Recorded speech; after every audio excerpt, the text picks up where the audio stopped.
मतलब इनकी लौंडिया शादी मुसलमान से करे तो प्यार, और हमारी लड़की करे तो लव जिहाद। इसके 2 बच्चे होंगे वो तो ठीक, और जिसके 3 बच्चे होंगे वो गांव के प्रधानी का चुनाव नहीं लड़, ठीक है, MLA का लड़ेंगे हम तो 6 बच्चे पैदा करके।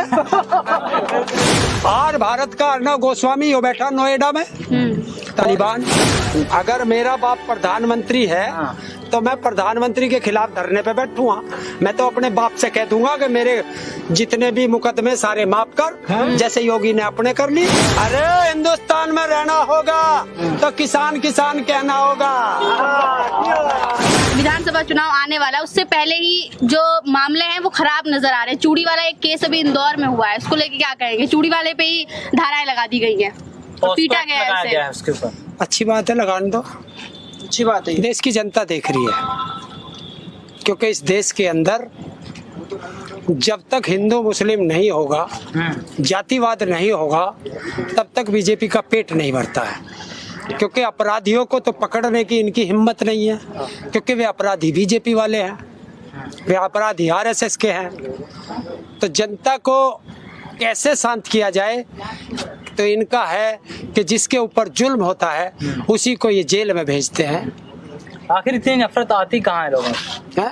इतनी नफरत कहाँ से आती है लोगों में? राजनेता भरते हैं ये लोग, जो RSS का काम क्या है?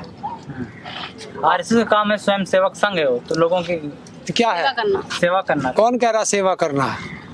ये RSS वाले नफरत फैलाते हैं। तो उनका तो है स्वयं सेवक संघ। देखिए स्वयं सेवक संघ कहते हैं कि जो चोर होता है वो चोर कभी कहता है कि मैं चोरी करता हूँ? कहता है ना, वो लिखता कहीं और चोरी करते से जंतर मंतर पे नारे लगते हैं। कानपुर की घटना होती है, ये मान लिया जाए कि ये यूपी चुनाव की तैयारी है बीजेपी की इस बार। देखिए बीजेपी का एक केस अभी तक 5 शब्द थे, अब से बीजेपी में 6 शब्द आ गए हैं, और बिना इन 6 शब्द के इनका चुनावी सफर ना शुरू होता है ना खत्म होता है। कौन सा शब्द है?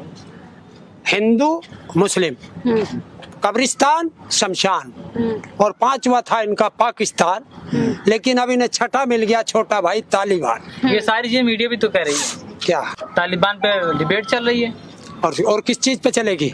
देश का मुद्दों से ध्यान भटकाने का इससे बढ़िया तरीका कहाँ है? अभी तक इनके पास था कि भारत में कोरोना की 3री लहर आने वाली है, उधर तालिबान वाला क्राइसिस हुआ, भारत से कोरोना का सारे मीडिया से भाग गया। लेकिन आ तो रहा है, कह रहे हैं 4 लाख केस नए आएंगे सितंबर में। क्यों? ये भविष्यवक्ता है, इसका मतलब नीति आयोग ने कही ये बात। क्या नीति आयोग बताएगा या भारत के वैज्ञानिक बताएंगे या भारत के डॉक्टर बताएंगे? इस देश का दुर्भाग्य यही तो है कि चपरासी राज करेगा और पढ़ा लिखा चपरासी होगा। जिसका काम है, नीति आयोग का काम है नीति बनाना, वो नीति तो बना नहीं रहा, भविष्यवाणी कर रहा है।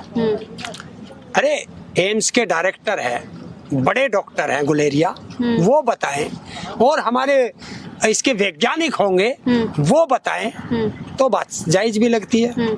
लेकिन यहाँ क्या है कि इस देश में 2 आदमी बोलते हैं और 2 ही आदमी इसमें बेचते हैं और 2 आदमी खरीदते हैं, तो वही चल रहा है। तो योगी जी जिस तरीके से कह रहे हैं कि हिंदुस्तान में भी तालिबान की एंट्री हो गई है, तालिबान यहाँ भी छुपे हुए हैं, उनको एक्सपोज करने का वक्त आ गया। बिल्कुल आ गया है, मैं बता देता हूँ, अगर योगी जी में हिम्मत है तो पकड़ ले।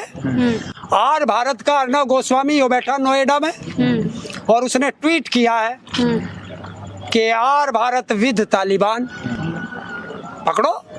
लेकिन वो तो मुस्लिम में तालिबान खोज रहे हैं हरे कपड़े में। और मैंने तो पहले ही बता दिया था कि 5 शब्द के अलावा इनका होता नहीं।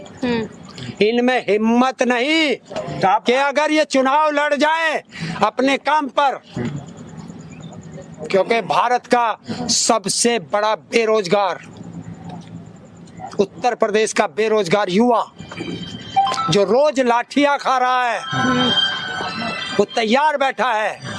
भारत का किसान तैयार बैठा है, मजदूर तैयार बैठा है, और जितनी कंपनियां बेच दी उनके कर्मचारी तैयार बैठे हैं तो आपके कब हमारा वोटिंग करने का नंबर आए और कब इनको हम प्रदेश से और देश से भगाए। आप नहीं मानते हैं कि तालिबान यहाँ पे है, क्योंकि जिस तरीके से कह रहे हैं? अगर हिंदुस्तान में तालिबान है तो भारत के प्रधानमंत्री को, भारत के रक्षा मंत्री को और